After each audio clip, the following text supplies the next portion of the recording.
Today, gagawa tayo ng healthy muffins. Meron tayong apple at strawberry. Ito ang ating gagamitin.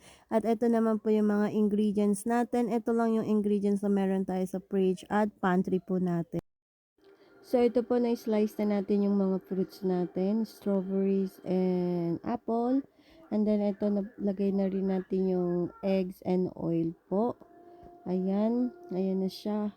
And may milk po pala yun. Ito naman ang ating plain flour and castor sugar. Yan. May milk po pala yan. 1 egg po. Tsaka ito na rin ang ating baking tray. Muffin tray. So, yan. Pagsama natin ng fruits dito sa ating plain flour and castor sugar.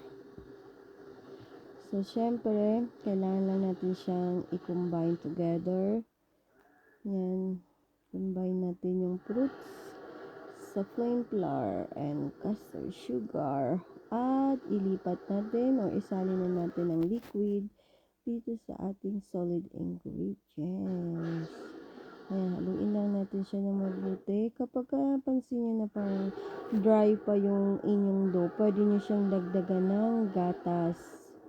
So, yan, haluin lang ng haluin. Pasensya na po, medyo may malakas na nunod kasi ng TV. Kaya, ayan. So, yan, haluin lang natin siya ng haluin hanggang sa makita natin na firm na yung ating dough.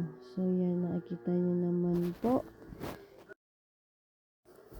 So, ito na po. Ready na po ang ating muffins para ilagay natin siya sa loob ng oven. So, ayan.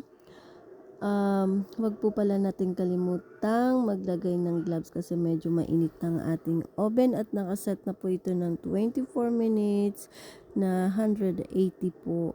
So, ayan po. Ready na ako at excited na ako sa ating muffins.